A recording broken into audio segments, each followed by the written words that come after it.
This is the River Stour, where I get my ideas for my art.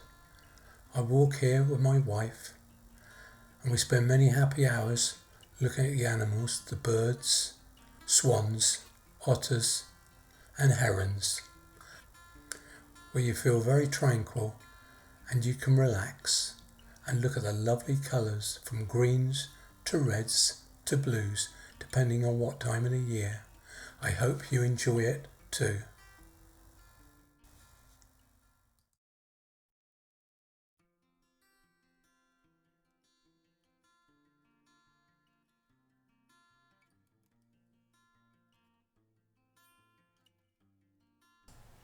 Today we're painting an otter. I'm adding raw sienna, watered down. The paint I use is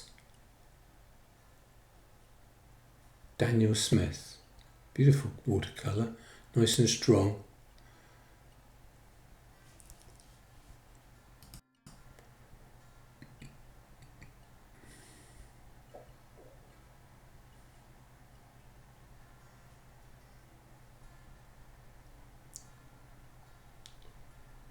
Just paint in all the raw sienna that you can think of. Just spread it around. You'll feel it more than you actually see it.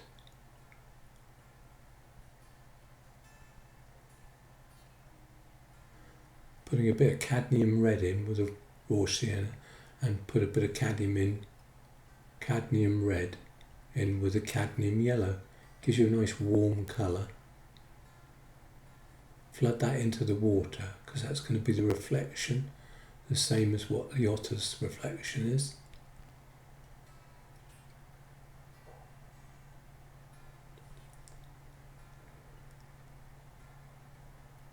I throw the paint on here because it just gives that relaxed feeling to the painting.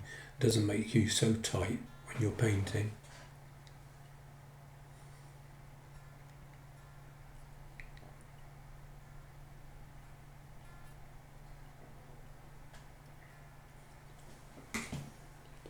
Using Antwerp blue now.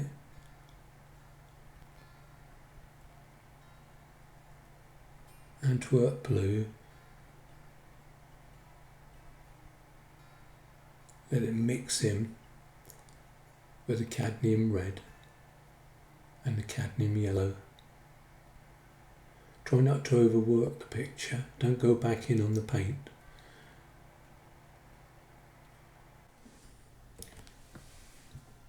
Next I come in with a hairdryer, my wife's. This speeds the process up slightly, especially if you're doing it for somebody and you've got 3 other pictures you're working on at the same time. It's quite a nice little thing to do.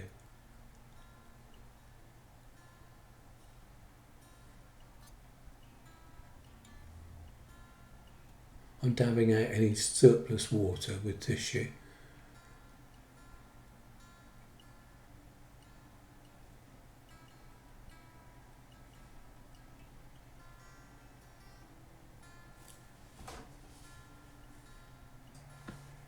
Next I'm doing a mix of burnt umber and Antwerp blue. Gives you a rather nice grey.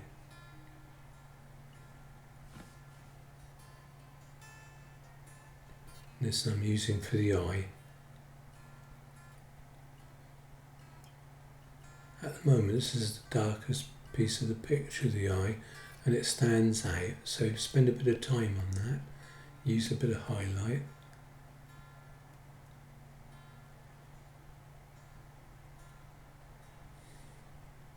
Lovely shadow under his chin there. Going with a bigger brush on this one. Keep it loose. I sped up the film a little bit here, otherwise I'm quite slow, so you might get a bit bored.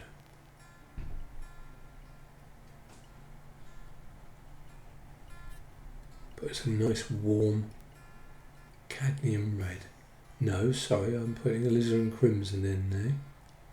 It's a nice warm alizarin crimson, just going in, dropping it, giving it a bit of warmth, cool.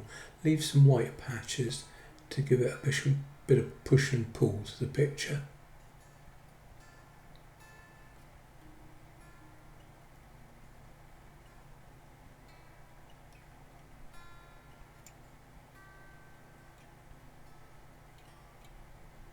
bring it down into the water where the reflection's going to be.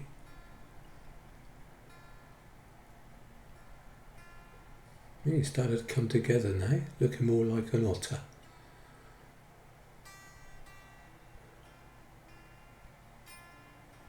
This is the alizarin crimson.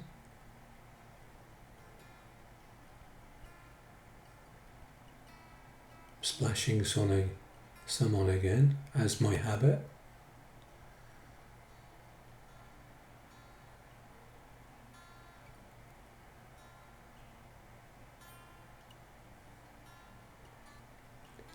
Just tickle the watercolour paper. Don't work too hard on it, as you'll find your paintings will be a bit flat, over painted.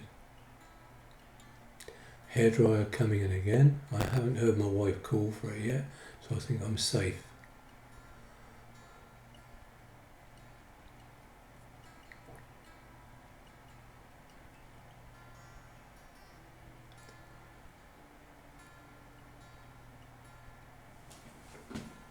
This is my favourite green I'm using here, Viridian green, very strong one, but it gives you a nice feeling when you look at the picture because it's complementary colour of red. It's in pictures that you don't see green, you can add this in.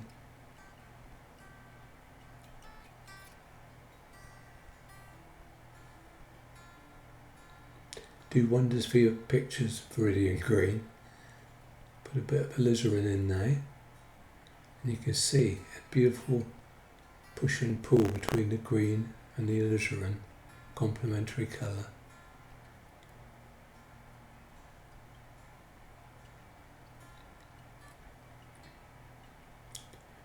Try not to overwork your painting at this stage. There'll be another session before you get it just right.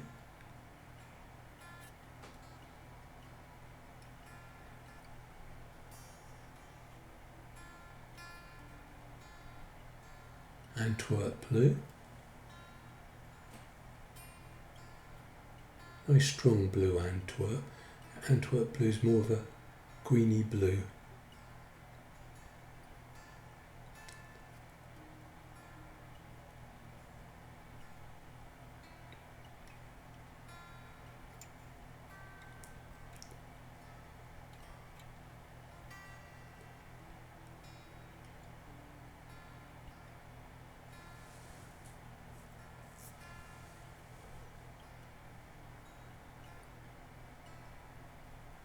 A bit of burnt umber with the Antwerp blue again. Just gives you that nice bit of shadow. Don't use black ever. Try to use the two colours, transparent colours, burnt umber, Antwerp blue. Gives you that nice see-through greys and gives a nice shadow without being too dark and killing the picture. Using quite a fine brush here for the bits and pieces. Let your brush dance over your drawing, your painting. Try not to stay in one place too much, just keep it moving.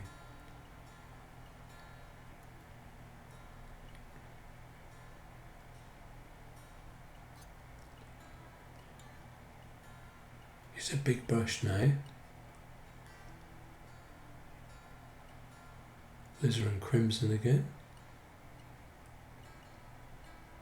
You might tell I quite like alizarin crimson, but you can gradually tell an artist's painting by his colours in the end.